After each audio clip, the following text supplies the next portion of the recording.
सम्मेलन हो रहा है, क्या एजेंडा है, किस तरीके से आप बहुजन समाज पार्टी को ग्राउंड पर ले जाने के लिए तैयारियां चल रही हैं? देखिए, बहुत बहुत धन्यवाद आप सभी लोगों को। सबसे पहले मैं मान्या बहन जी का बहुत बहुत धन्यवाद आभार प्रकट करना चाहता हूं, जो मान्या बहन जी ने एक कार्यकर्ता को उत्तर प्रदेश की बड़ी जिम्मेदारी देने का काम किया है। मान्या बहन जी ने 20 तारीख को एक कार्यकर्ता को उत्तर प्रदेश का अध्यक्ष बना करके जो जिम्मेदारी देने का काम किया है, उसके बाद 23 तारीख से लगातार मैं निकल करके मंडल वाइज पूरे उत्तर प्रदेश में मेरा कार्यक्रम हुआ है और आज लास्ट ये लखनऊ मंडल का 18 तारीख को कार्यक्रम है। देखिए, बहुजन समाज पार्टी का जो हमारा अल्पसंख्यक समाज है, जो पिछड़ा समाज है, अति पिछड़ा समाज है, इनको ये जो पिछला चुनाव बीता है, इसमें बहुत बड़ी साजिश और एक षड्यंत्र किया गया था। उसी के तहत जो ये षड्यंत्र और साजिश करके हमारे वर्करों का हौसला गिराने का काम किया गया था, उसी के तहत में मंडल वाइज कार्यक्रम करके पूरे पिछड़े समाज को, अल्पसंख्यक समाज को, SC ST समाज को, न्याय पसंद ब्राह्मण क्षत्रिय वैश्य समाज को अपनी सच्चाई बता करके उनको जोड़ करके बहुजन समाज पार्टी को आगे बढ़ाने का काम करूंगा। उसी की मेरी मीटिंगें चल रही हैं। जनादेश बहुजन समाज पार्टी का कभी नहीं घटा है। जब से बहुजन समाज पार्टी बनी है तब से लगातार जनाधार बढ़ता जा रहा था हमारा, लेकिन जब से ये EVM का इस्तेमाल शुरू हुआ है तब से मेरा जनाधार घटना शुरू हुआ है और इसमें कहीं न कहीं से कुछ न कुछ गड़बड़ जरूर है, जिसके लिए अभी मान्या बहन जी ने भी जन्मदिन पर बोला है। इसके पहले भी जब शुरुआत हुई है, मेरा एक मानना है कि जिस देश के लोगों ने EVM की शुरुआत किया, उन देश के लोगों ने कुछ दिन चलाने के बाद अगर लगा कि इसमें कुछ गड़बड़ी हो रही तो वो लोग तो बंद कर दिए। लेकिन इस भारत देश में चाहे जितने दल हैं, सारे दल के लोग, सभी लोग इसका विरोध करते हैं कि इसको बंद कर दिया जाए। जहां से EVM पैदा हुई, अगर उस देश के लोगों ने बंद कर दिया तो इस देश में बंद करने में क्या दिक्कत आती है, ये मेरा समझ नहीं बात आती है।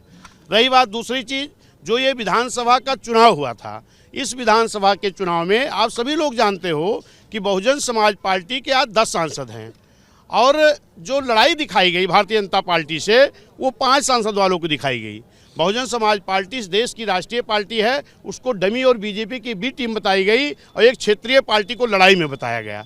बहुजन समाज पार्टी इस देश में एक ऐसी पार्टी है जिसका SC ST खाली बेस वोट 25 से 26% है, इसको डमी बताया गया और जिसका कोई बेस नहीं, 6-7% वोट वाली को लड़ाई दिखाया गया। 10 सांसद वाले को डमी बताया गया, 5 सांसद वाले लड़ाई बताया गया। एक षड्यंत्र हुआ, जो BJP का प्रचार तंत्र था और जो विपक्षी दल के लोग थे, इसके बहुत बड़ी साजिश किए हैं। जबकि अगर आज बहुजन समाज पार्टी को सही लड़ाई में दिखाया गया होता तो बहुजन समाज पार्टी का जो आम जनमानस है इस देश का, चाहे वो किसान हो, नौजवान हो, गरीब हो, छात्र हो, बेरोजगार हो, छोटे व्यापारी हो, सब परेशान है BJP सरकार से, इस प्रदेश से और इस देश से। और यहाँ तक एक मुस्लिम समाज है जिसको कुछ ज़्यादा डराया गया और उसकी लड़ाई वहाँ दिखाई गई कि ताकि मुस्लिम समाज भाजपा को हराने के लिए जिसको लड़ाई दिखाएंगे वहीं वोट करेगा। लड़ाई समाजवादी को दिखाया गया जिसके पास कोई बेस नहीं था और 20% वोट जब वहाँ गया तो 20% वोट माइनॉरिटी का और 8% वोट जो उनका था, कुल 28 हुआ है और 2-3% माहौल का गया, 31% जा करके कुछ समाजवादी रुक गई। लेकिन अगर ईमानदारी से बहुजन समाज पार्टी को लड़ाई में दिखाया गया होता तो SC ST हमारा 26% है और अगर माइनॉरिटी मुस्लिम समाज 20% बहुजन समाज पार्टी के साथ आया होता तो ये 46% होता और अति पिछड़ा वर्ग जो पूरे उत्तर प्रदेश का था, ये बहुजन समाज पार्टी के साथ पहले भी मजबूती से रहा है और इन्हीं के बल पर 2007 में बहुजन समाज पार्टी पूर्ण बहुमत की सरकार बना चुकी है। उस वक्त भी पूरा हमारा अल्पसंख्यक समाज, मुस्लिम समाज, पूरा OBC, अति पिछड़ा वर्ग, SC ST, न्याय पसंद ब्राह्मण क्षत्रिय वैश्य समाज के लोग भी रहे हैं। उनके बल पर साथ में बहुजन समाज पार्टी गवर्नमेंट बना चुकी है और फिर उन्हीं के बल पर प्रधानमंत्री जी का एक बयान आया है जिसमें कोई ना करे, टिप्पणियों से बचें और मुसलमानों के बीच भारतीय जनता पार्टी के कार्यकर्ता जाएं। आपको लगता है कि ऐसा क्यों कहा गया, क्या वजह नजर आती है? देखिए, पहले मुस्लिम समाज है, फिर पासवानदा समाज है या जो भी समाज उनका है। मैं पूरे अल्पसंख्यक मुस्लिम समाज की बात कर रहा हूं। आज अभी समाजवादी के भी एक सांसद जो हमारे रहमान जी ने भी बोला है कि बिना बहुजन समाज पार्टी की हुकूमत आए सब समाज का न्याय नहीं हो सकता है। इस देश में डॉक्टर VR अम्बेडकर साहब ने संविधान जब बनाया था, उसी वक्त बाबा साहब ने कहा था कि यदि इस देश में संविधान बहुत मजबूत, बहुत बढ़िया मैंने बनाया है, अगर इसको लागू करने वालों की नीयत साफ नहीं रही, संविधान अच्छा काम नहीं कर सकता है। मेरा यह मानना है कि जब तक इस देश में बहुजन समाज की हुकूमत नहीं आती है तब तक बाबा साहब का संविधान पूरी तरह निष्ठा से लागू नहीं हो सकता है। कार्यकर्ता हमारा बहुत उत्साहित है। चाहे अल्पसंख्यक मुस्लिम समाज हो, चाहे पिछड़ा, अति पिछड़ा, शुल्कास, SC, ST, न्याय पसंद ब्राह्मण, क्षत्रिय, वैश्य समाज के लोग हैं, उनको ये मैं ही बता रहा हूँ कि जिस तरीके साथ में सर्व समाज के साथ साथ पूरा पिछड़ा वर्ग, पूरा अल्पसंख्यक, SC, ST और न्याय पसंद ब्राह्मण, क्षत्रिय, वैश्य लोग मिलके हुकूमत उत्तर प्रदेश बनाने का काम किए थे, जो इस देश का सबसे बड़ा प्रदेश है। और फिर आने वाले 24 में भी ये बड़े प्रदेश से ही ज़्यादातर प्रधानमंत्री बन करके गए हैं और यहाँ पर निश्चित है कि बसपा का बहुत बड़ा प्रदर्शन होगा। इसके पहले जो चुनाव होने नगर पालिका टाउन एरिया वार्ड का जा रहा है, इस चुनाव में बढ़िया रिजल्ट BSP का आएगा। भाजपा के लोग कहते हैं आप लोग का कि ये भाजपा के लोगों के कहने से हमारी पार्टी थोड़ी ना चलेगी। यही तो भाजपा के लोगों ने कहा था, भाजपा के प्रचार तंत्र ने कहा था, विपक्षियों ने कहा था, इसी के बल पर तो मेरे वर्करों का हौसला गिराया गया था।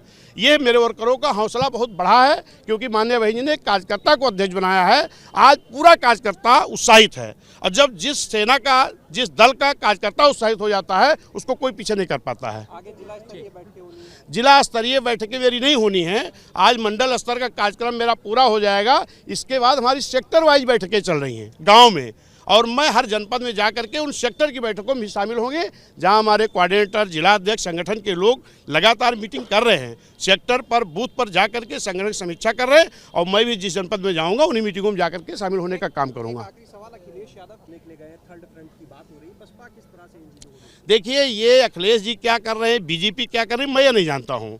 माननीय बहन जी ने अभी जन्मदिन पे बोला है कि किसी से कोई गठबंधन नहीं होगा। हाँ, गठबंधन होगा। गठबंधन किससे होगा? पूरा अल्पसंख्यक मुस्लिम समाज से होगा, बैकवर्ड समाज से होगा, अति पिछड़े समाज से होगा, SC, ST से होगा, न्याय पसंद ब्राह्मण, क्षत्रिय से होगा, वैश्य से होगा। जो ये समाज है, इस देश के सर्व समाज के लोगों को इकट्ठा करके, गठबंधन करके, एक भाईचारा पैदा करके बहुजन समाज पार्टी आगे चल के हुकूमत में आएगी। बसपा के नेता जो संदेश देते नजर आ रहे हैं उससे साफ जाहिर है कि पार्टी की नजर SC, ST के साथ ही अति पिछड़े और खासकर अल्पसंख्यक समाज के वोटर पर है। पार्टी के प्रदेश अध्यक्ष ने भी बातों ही बातों में ये इशारा दिया कि अगर 2022 के विधानसभा चुनाव में अल्पसंख्यक समाज का वोट समाजवादी पार्टी की जगह बसपा को मिला होता तो निश्चित रूप से तस्वीर कुछ और ही देखने को मिलती। मंडल स्तरीय कार्यकर्ता सम्मेलन के बाद बसपा अब सेक्टरवार बैठकों का सिलसिला तेज करेगी। पार्टी के प्रदेश अध्यक्ष अलग अलग जिलों में जाकर सेक्टरवार जो बैठकों का सिलसिला चल रहा है उसमें शामिल होंगे। आगे की कार्य योजना बनाई जाएगी, संगठन को कैसे मजबूत किया जाए जिससे 2024 में और उससे पहले जो निकाय चुनाव होने उसमें बेहतर परिणाम पार्टी के पक्ष में हो, इसे लेकर काम किया जाएगा। कैमरा सहयोगी प्रमोद के साथ शैलेश अरोरा, ABP गंगा, लखनऊ।